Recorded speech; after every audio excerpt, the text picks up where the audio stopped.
चलिए बात करते हैं आज हम मून पे खाने नंबर 1 अर्थात चंद्रमा in house number 1. What kind of results will it give to the native, what are the positives and the negatives, और नेटिव को क्या करना चाहिए कि अपने किन कर्मों के माध्यम से चंद्रमा के रिजल्ट्स को वो इम्प्रूव कर सकता है। देखिए, लाल किताब बड़ी क्लियरली बोलती है कि moon 1 is a very good condition, किंतु नेटिव को कभी भी should not enter into any kind of argument with the mother. मतलब नेटिव जातक अपनी माँ के साथ अच्छे रिलेशंस रखे तो चंद्रमा हमेशा अच्छे रिजल्ट देगा। चंद्रमा को वो किस तरह मून 1 को क्या क्या बोलती है, रेगिस्तान में एक नदी, एक river in desert. So moon 1 is like pure milk, good position, but native has to respect mother, keep good relations with her. Education के मामले में लाल किताब कहती है कि education will give good results to the native, but native should not trade in moon items. अर्थात जिस जातक का चंद्रमा पहले घर में है, यानी खाने नंबर 1 में मून है, तो उस जातक को मून आइटम्स अर्थात मून आइटम्स में ट्रेड नहीं करना है, because trading in moon items will not give him profit, rather wealth का नुकसान ही होगा। नेक्स्ट, पंडित जी कहते हैं कि मून 1 यदि किसी जातक का, अर्थात मून इन फर्स्ट हाउस है, वीनस चाहे एग्जॉल्टेड पोजीशन में भी हो, but it will not give good results. मतलब वीनस अच्छा रिजल्ट नहीं देगा even if in a good position in the kundli. Why Pandit ji says, let us understand this is very important to understand. और यहाँ पे कॉन्सेप्ट लगता है मसनूई प्लैनेट्स का। देखिए, जो हाउस नंबर 1 है, ये तो हम जानते हैं कि वो सूर्य का पक्का घर, मंगल की राशि। किंतु पंडित जी ने, जब हमने हाउस 1 डिस्कस किया था, मतलब पहले घर फर्स्ट हाउस के बारे में, तो पंडित जी ने बड़ा क्लियरली लिखा है कि इसमें असर शनि का भी है। शनि यार 25% कहते हैं पंडित जी, चवन्नी का असर शनि का भी है। अब देखिए, मून और शनि की लड़ाई रहती है, इसलिए जब भी whenever first house has a influence of Saturn, और तो फर्स्ट हाउस पे not only Surya Mangal but Shani का भी असर है फर्स्ट हाउस पे। अब देखिए, सैटर्न और मून जब भी मिलेंगे इट्स अ प्रॉब्लम। और मसनूई प्लैनेट्स का बहुत बड़ा फंडामेंटल है कि जब भी सैटर्न और मून मिलते हैं तो नीच केतु बनता है। अब नीच केतु का अर्थ क्या हुआ? केतु किस चीज की कारक आइटम? औलाद की कारक आइटम। तो अर्थ क्या हुआ? जब भी किसी का मून 1 होगा तो क्या होगा? केतु नीच होगा। केतु नीच तो वीनस भी खराब रिजल्ट देगा। Y Venus? इंस्टेड, अभी देखिए क्या बोला था पंडित जी ने कि मून 1 है तो वीनस अगर एग्जॉल्टेड पोजीशन में भी है कुंडली में तो वीनस अच्छा रिजल्ट नहीं देगा ना। वीनस के मसनूई कंपोनेंट क्या है? राहु और केतु। अगर राहु केतु अच्छे होंगे तो ही वीनस अच्छा रिजल्ट देगा। अब केतु खराब हो गया बिकॉज मून 1, मून और शनि मिले पहले घर में, क्योंकि शनि का भी जोर है, इन्फ्लुएंस है 25%। तो केतु नीच। केतु नीच मीन्स केतु खराब, Ketu malefic. So Venus will not give good result. So Venus अच्छे रिजल्ट नहीं देता, और इसलिए मून 1 वाले को तरसी हुई औलाद भी कहते हैं, जिसको मतलब जिसका जन्म वेट करने के बाद हो। और ये देखिए, लाल किताब को पढ़ने के लिए इसको 3 स्टेप्स में बांट लीजिए। दुरुस्ती of Lal Kitab, analysis of the planet and then remedy of the planet. अब दुरुस्ती का क्या अर्थ है? दुरुस्ती इज अ टाइम रेक्टिफिकेशन। मतलब क्या जो प्लैनेट उस घर में बैठा है, जिस खाने में बैठा है, उसके वो रिजल्ट्स दर्शा रहा है कि नहीं। अगर मून पहले घर में हुआ जिस जातक का, तो वो तरसी हुई औलाद होगी, अर्थात काफी समय के बाद वो मैरिज के काफी समय के बाद उसका जन्म होगा, या पेरेंट्स को काफी जिद्दोजहद करनी पड़ेगी, परिश्रम करना पड़ा होगा, वेट करना पड़ा होगा, मतलब कोई मदर में प्रॉब्लम हो सकती है, फादर में प्रॉब्लम हो सकती है। तो मून वन तरसी हुई औलाद, वीनस का चाहे अच्छी पोजीशन में हो but will not give results because Ketu being becoming malefic, Saturn और मून का मिलना नीच Ketu, Venus is equal to Rahu plus Ketu मसनूई, सो केतु खराब, Venus will not give you. तो इसका उपाय क्या है? रेमेडी ये है, रेन वाटर को आप घर पे रखिए, तो it's a remedy, and moon भी अच्छे रिजल्ट देगा और वीनस का भी रिजल्ट इम्प्रूव होगा। फर्दर पंडित जी ने मून वन खाना नंबर 1 में चंद्रमा के बारे में लिखते हैं कि it is like clean water, घड़े में एक साफ स्वच्छ पानी जिसको कोई भी कंज्यूम कर सकता है, अर्थात good position of moon. Further उन्होंने एलैबोरेट किया कि मून वन वाला जातक सॉफ्ट नेचर्ड होता है, he has a good temperament and he should always help others to enhance the good results of moon. वो अपनी माँ की सेवा करे, माँ से चांदी और चावल ले ताकि मून की पोजीशन स्ट्रांग हो, और साथ में ही बुध की चीजों से दूर रहे। अब वाई पंडित जी है said Budh, because Budh is inimical to moon, तो इसलिए बुध के समान से दूर रहे। अब बुध की लिविंग और नॉन लिविंग दोनों आइटम्स हो गई। नॉन लिविंग आइटम क्या है? हरा रंग, तो हरे रंग से दूर रहे। लिविंग आइटम क्या है? साली, तो साली के साथ दूरी बना के रखे, तो he will get moon one will give very good results. अब देखिए पंडित जी ने एक और हिदायत भी दी है। देखिए मून की जो उन्होंने एज 24 ईयर्स कही है, देखिए मून वन वाला जातक यदि 24 साल से पहले शादी कर लेता है तो it is very beneficial for the native as well as native family, क्योंकि मून एक्टिवेट हो जाएगा। Even if house number 7 में कोई planet नहीं है, but moon gets activated and moon 1 gets activated, it will give good results। पंडित जी कहते हैं 24 के बाद फिर 25 साल या 27 साल की, पंडित जी ने बड़ा क्लियर करते हुए कहा कि जातक को 24 या 24 साल की उम्र तक विवाह करा लेना चाहिए। इट इज़ गुड, क्योंकि मून एक्टिवेट हो जाएगा, moon one will activate, and it is good for the prosperity and growth of the native. Further, he says then the native, if doesn't get married, should not get married between the age of 25 and 27. It belongs to Venus। अर्थ यही है। अब देखिए moon को strong करना है, यदि moon one में है तो वो चांदी के ग्लास में दूध पीजिए। दोनों ही चांदी भी चंद्रमा की कारक आइटम है और मिल्क दूध भी कारक आइटम है, तो इन दिस मैनर आप अपने मून को स्ट्रॉन्ग कर रहे हैं।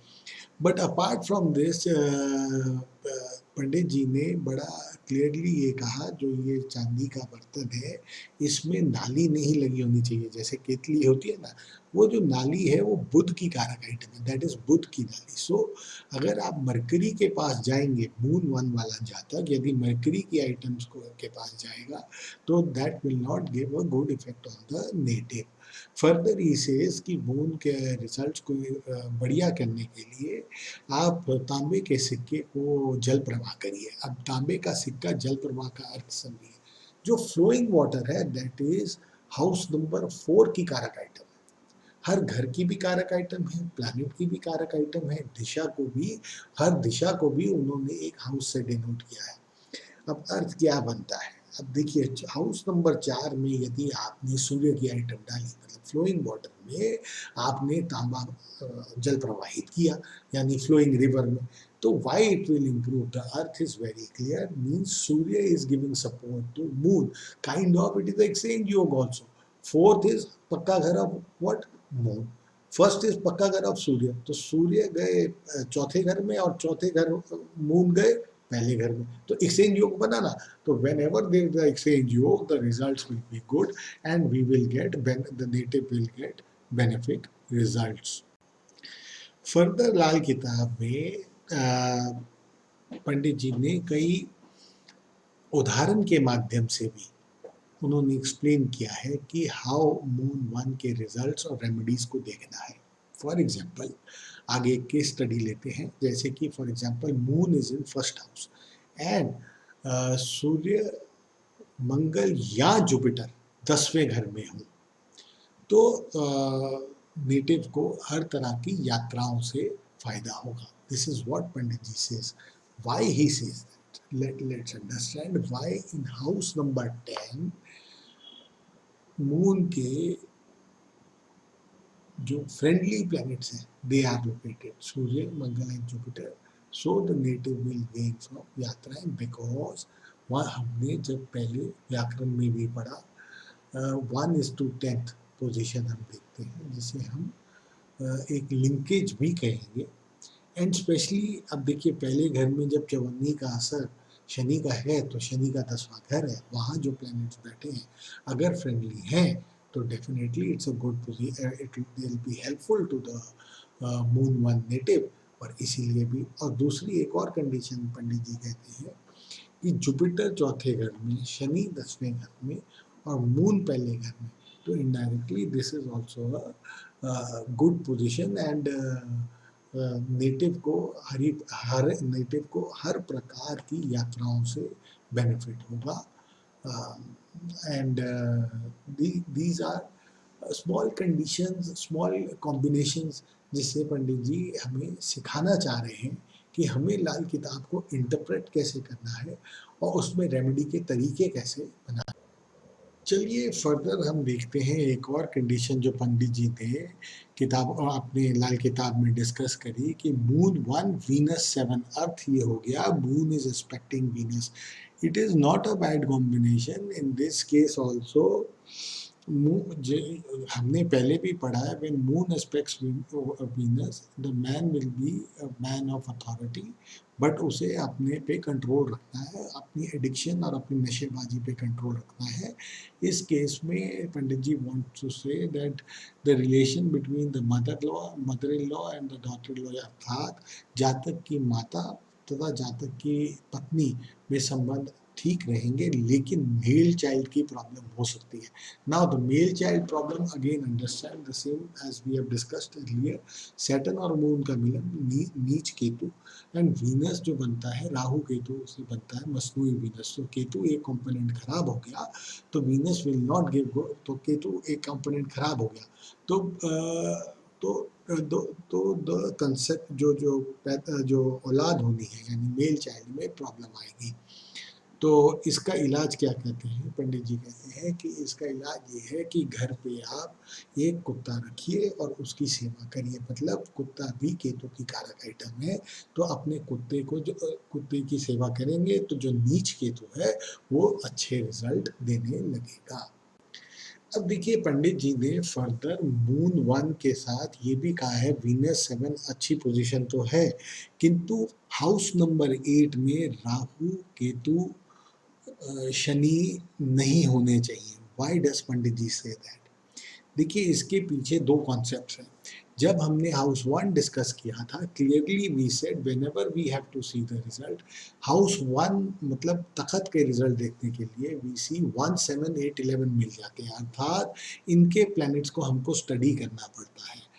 अर्थ क्या हुआ कि जब भी 7वें 1, 7, 8, 11 मतलब 7वें और 8वें के प्लैनेट मिले, Venus is not moon, first house moon, 7th house Venus, 8th house Rahu Ketu, मतलब अर्थ ये हो गया एनिमिकल प्लैनेट्स जुड़ गए। जब एनिमिकल प्लैनेट्स जुड़ गए तो रिजल्ट अच्छा नहीं रहेगा। एक और दूसरा, जब हमने हाउस नंबर 7 भी पढ़ा था तब भी पंडित जी ने कहा था कि इसे हमने house number 7 and house number 8 इसे हमने एक चक्की की तरह, अर्थात we have to understand the planets in house number 8 should not be inimical to planets in house number 7।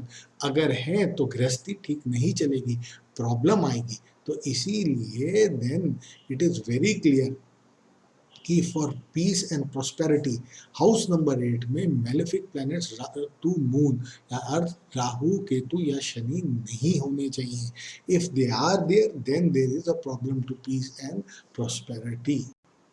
Further Pandit ji ने इसको इलाबोरेट किया और उन्होंने कहा मून 1 हो और मरकरी 7 हो तब भी नेटिव के लिए इतनी प्रॉब्लम नहीं होगी, फ्लो ऑफ वेल्थ अच्छा रहेगा।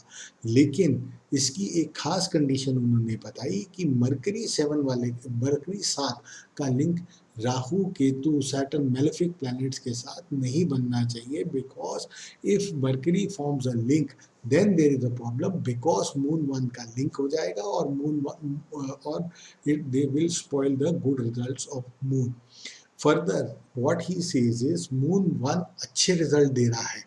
इसकी एक सबसे बड़ी पहचान ये है कि मून 1 वाला नेटिव फ्री की गिफ्ट किसी से एक्सेप्ट नहीं करेगा। If the native accept free gift he will spoil the good results of moon 1 and indirectly he should not. Pandit ji ने हिदायत दी है कि मून 1 वाले नेटिव को फ्री गिफ्ट एक्सेप्ट नहीं करनी चाहिए। फर्दर पंडित जी ने ये भी मेंशन किया कि मून 1 वाला नेटिव यदि उसका हाउस नंबर 7 एम्प्टी है तो he should get married before the age of 25 to activate moon 1। यदि 24 साल तक नहीं करता तो फिर 25 साल में ऑटोमेटिकली जब मून एक्टिवेट होगा तो it will give bad results, because 25वीं साल वो वीनस 25 और 27 के बीच की जो टाइम है that is governed by Venus, so it will not give good results. अगर वो शादी नहीं भी करता तो he can activate moon 1 by moon का दोस्त प्लैनेट कौन से हैं? मार्स है। मार्स की आइटम्स हाउस 7 की डायरेक्शन में आप रख सकते हैं या हरी घास की जमीन में बाहर दबा सकते हैं, तो moon 1 will give good results. अगर आप नहीं दबाना चाहते तो ये है कि 24 साल की उम्र के बाद आप घर में एक फीमेल नौकरानी रख लीजिए, indirectly you are activating moon 1। मतलब आप मून के गुड रिजल्ट्स को एक्टिवेट कर रहे हैं।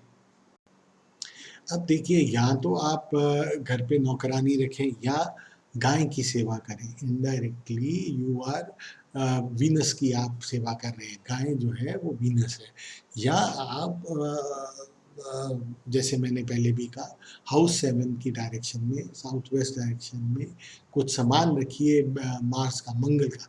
सौंफ हो गई, जैसे या सौंफ हो गई या शहद हो गया, these are all items of Mangal. आप उनका सामान, मंगल का सामान रखिए। Mangal is friendly to moon, but इस कंडीशन में जब भी आप सामान रखते हैं you have to take other kundlis and other kundli के अंदर जो बाकी प्लैनेट्स हैं उसको भी ध्यान रखना पड़ता है। तो और इवन अगर आप घर में जैसे साउथ, ये तो घर में अगर आप साउथ वेस्ट डायरेक्शन में रखते हैं जो कि हाउस 7 की डायरेक्शन है, तो बाकी जातकों की, बाकी नेटिव्स की कुंडली क्या कह रही है उस पर भी ध्यान रखना पड़ेगा। चलिए आइए एक कंडीशन और देखते हैं। मून 1 के साथ यदि सूर्य 6 या शनि 6 में हो तो पंडित जी कहते हैं ये जातक के लिए एक अच्छी कंडीशन नहीं है। वाई ही सेज दैट, इसके अर्थ को समझिए। नाउ देखिए, जो छठा घर है that is governed by Mercury and Ketu, and Mercury and Ketu both are anti moon, मतलब inimical to moon. Now Surya 6 और Saturn 6 being in this house means that moon is being connected to these two planets Mercury and Ketu, because Surya यहाँ पे हुआ तो सूर्य का link first से भी है एंड मून इज इन, तो indirectly you are creating a link of Mercury and Ketu with Surya. If Shani is there, then also it is the same scenario, because Shani का 25% का फर्क का है, असर है फर्स्ट हाउस में। तो इनडायरेक्टली वाया शनि you are connecting Mercury and Ketu to moon, so the results of moon 1 will not be good when Surya 6 और Shani 6। Further we will see, Pandit ji ने कहा मून 1 है और जुपिटर 11 है तो भी मून 1 के रिजल्ट्स अच्छे नहीं होंगे और जातक को ध्यान रखना है, ही should not have what you call relations, illicit relations outside marriage. Now why he says that, why Jupiter 11 बोला? अब 11वां घर जो है वो भी जुपिटर और शनि का है, शनि की राशि जुपिटर का घर, तो इनडायरेक्टली और पंडित जी ने क्या कहा था, जब हम पहला घर स्टडी करेंगे तो स्टडी कैसे करना है, 1 7 8 11 को देखना है, तो इनडायरेक्टली पहले और 11वें के क्या हुआ, प्लेनेट मिल गए, तो मून और जुपिटर किसका है, शनि का, तो शनि का जोर बढ़ गया पहले घर पे, वैसे ही शनि का जोर होता है, प्लस शनि का 11वें घर के थ्रू और जोर बढ़ गया, तो शनि और मून का जब मेल होगा या होगा नीच केतु होगा, और plus moon will be spoiled, so इसीलिए moon will not give good results, इसीलिए कहते हैं पंडित जी कि घर में जो भी मून की कारक आइटम है, मून की कारक आइटम कौन है, माता, ग्रैंड मदर, मतलब दादी नानी, इनको प्रॉब्लम होगी। फर्दर पंडित जी ने कहा यदि मून 1 के वक्त मून पहले घर में, चंद्रमा पहले खाने में और शुक्र भी पहले खाने में हो, means moon 1 and Venus 1, then the native की जो पत्नी है उसे प्रॉब्लम होती है, मेंटल प्रॉब्लम दर्शाता है, ये कंडीशन उनकी मेंटल कंडीशन को दर्शाता है। Further Pandit ji says if moon किसी तरह सैटर्न से लिंक बन जाए या शनि ही पहले घर में हो जाए, तो घर में मून की कारक आइटम अर्थात माता या दादी, उनको भी प्रॉब्लम होने लग जाती है, अर्थ क्या है, मून भी पीड़ित हो जाएगा। फर्दर पंडित जी ने इन्हीं मेलेफिक इफेक्ट्स को दूर करने के लिए उपाय भी बताए, जैसे कि आप चांदी के ग्लास में पानी पीजिए, चांदी के ग्लास में दूध पीजिए, पीपल जो कि जुपिटर की कारक आइटम है उस पर वाटर पीपल मतलब अर्थात उस पर जल चढ़ाइए, और मंगल की चीज़ें सौंफ आदि दबाइए ज़मीन में, अर्थात हाउस नंबर 7 में उन्हें कायम करिए, 24 साल की उम्र से पहले विवाह करिए, और सिल्वर की आइटम जिसमें कि नाली हो, मतलब केतली जैसे कह लीजिए, उससे दूर रहिए, ग्रीन कपड़ों से दूर रहिए, बड़ के वृक्ष को, पीपल के पेड़ को पानी दीजिए, और उन्होंने बताया कि तांबा मतलब सूर्य की आइटम को जल प्रवाह करें, अर्थात जैसे कि रीज़न मैंने बताया इट डिनोट्स हाउस 4, तो इनडायरेक्टली एक्सचेंज योग होगा, और मिल्क की आइटम्स में ट्रेडिंग नहीं करिए, मतलब because it spoils moon one के रिजल्ट्स को, और माता के पैरों को हमेशा छूइए, माता से आशीर्वाद लीजिए। देखिए अभी हमने मून वन को फर्दर हम आगे बात करेंगे कि मून के मसनूई कंपोनेंट्स क्या है। देखिए मून के मसनूई कंपोनेंट्स होते हैं जुपिटर और सूर्य। यदि आप मून वन को और इम्प्रूव करना चाहते हैं तो क्यों कहते हैं बड़े बुजुर्गों के आशीर्वाद लीजिए, indirectly when you touch your father's feet you are improving Jupiter, and when Jupiter is improved तो मसनूई component of moon improve, so माँ बाप, मून वैसे ही माँ से आशीर्वाद लिया तो इम्प्रूव हुआ, मून का एक मसनूई कंपोनेंट है जुपिटर, उसको फर्दर इम्प्रूव करेंगे तो मून के रिजल्ट्स और भी अच्छे आ जाएंगे। और कहते हैं कि देखिए ब्याज पे पैसा मत दीजिए, शनि की आइटम का प्रयोग कम करें, क्योंकि मून वन वाला नेटिव यदि शनि की आइटम पे प्रयोग करता है तो वो शनि का जोर बढ़ जाएगा, और मून में फर्स्ट हाउस में शनि का 25% का थोड़ा बहुत इन्फ्लुएंस होता है, तो उसको बढ़ाएंगे तो मून गलत रिजल्ट देगा, because Shani is amicable to moon.